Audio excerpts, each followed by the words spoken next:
This is a great moment. That's all I can say here. It's a great moment. There were many phases in my life where I have gone through and said, well, maybe this temple will never be built, even so the foundation has been laid. But maybe it's only the temple on the inside. And maybe we don't need a temple on the outside. Even so, I recognized what a marvelous focal point that would be if there was an actual temple. And I think everybody here in the ashram, even those who may have left, follow other interests, have made an attempt to build the temple within themselves. And while they may wander around, going a bit what I call sightseeing in life, they will come back one day, because the light is very powerful. And I think many of you here have experienced that already. The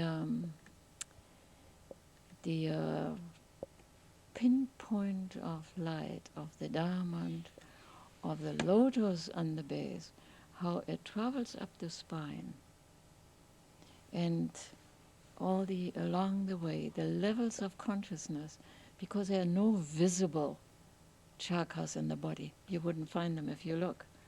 All the drawings are symbolic, expressing something that is very difficult to put into words.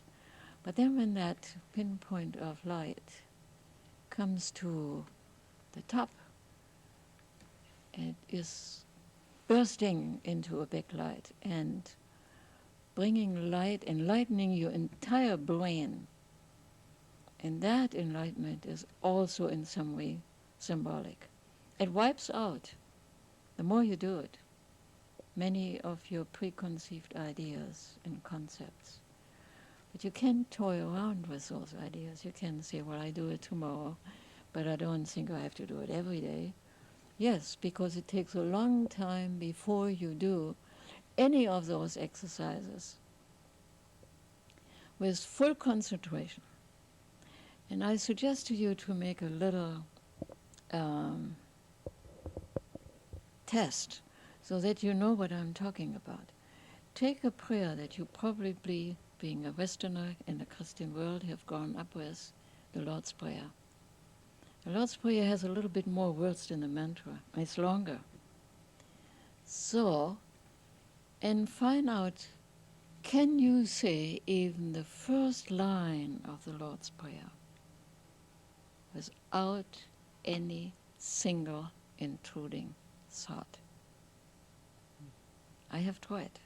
I had a big box of these big matches. Every time I had to start again. I had to store one on the floor. I was just amazed. The box pretty much came to an end. But you have to be ruthlessly honest. You can't just say, oh, I didn't really think this, or this thought passed just through. That's precisely it. How many thoughts pass through that we don't pay any attention? And then how many times do you have to do the light invocation being fully there? Probably many, many, countless times, because you have first to figure out how many points of intense attention are needed. And there is at least 8 major points. Have you ever become aware of that? And can you gather your scattering mind always back into the center of that diamond, of that light?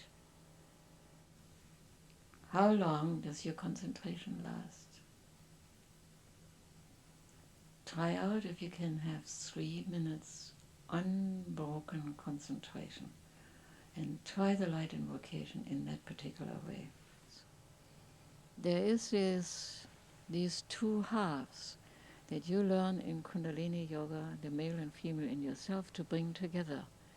You can let your emotion overrun reason. You can live by reason only and say, well, there is nothing else but logic and reason. They have to be married. They have to meet in a particular union. And that is a spiritual marriage in yourself first. And a couple of years ago, when this little temple in my living room was brought to me with Radha and Krishna,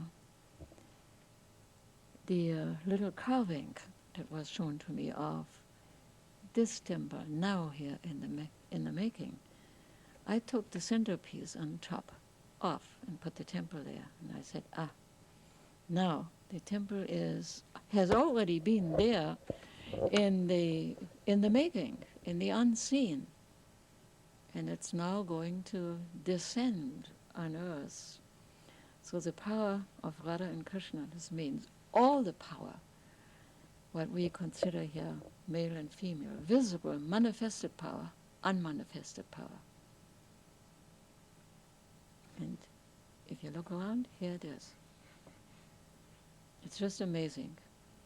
When the first work was going on here, and I think a couple of these walls, I could watch this always every day there from my window. I said, if that's there tomorrow, I know it's going to be. Because I have been actively involved here, and the temple wasn't built for many, many years. So maybe we have come a little closer to a harmony, to the light, and maybe there is more longing for the light. What will we do with this temple here? We will let anybody come who wants to use a place for a particular celebration. This is a temple of light.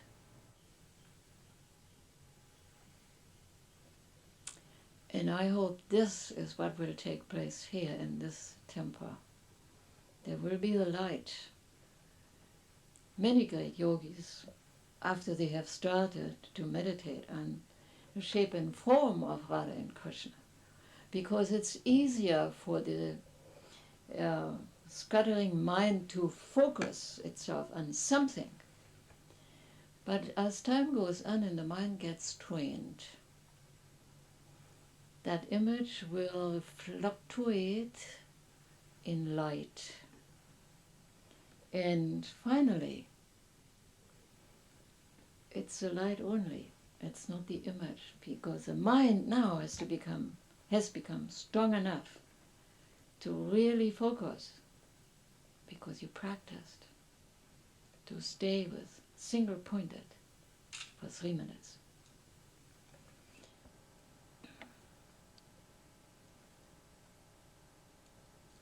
But to start without any assistance or help, it becomes very difficult. And it takes years to train the mind, and many lifetimes, to be on the abstract level of thought, single-pointed, with great power of concentration. This is why in the text of Radha and Krishna in the Puranas it says, Krishna says, if you worship me, and you have read that probably in the Gita or heard about it, then you will attain to me after many lifetimes. But if you will worship Radha, the manifestation of that unseen power and yet unmanifested power, you can make it in one lifetime. What does it mean? Accepting what is around you, accepting people, not on your terms, that you sometimes cannot even fulfill yourself, but the way they are, and putting them in the light and say, the divine in me salutes the divine in you. Make an effort. It's your greatest reward when you can see that all people the world over, whatever their name, their color, their race, their religion, without that divine in themselves, they will only struggle for power.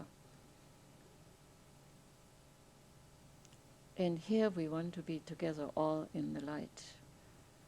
So the temple will be open as a temple of light for those who want to find the light in their own religion.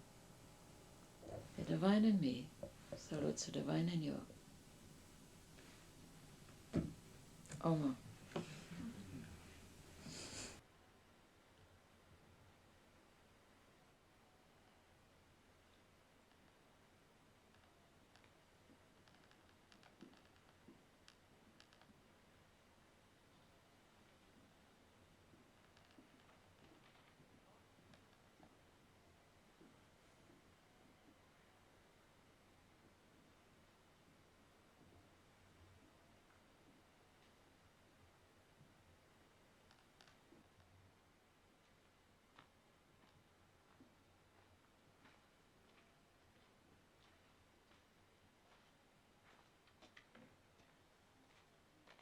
I'll be a good girl, don't stick my tongue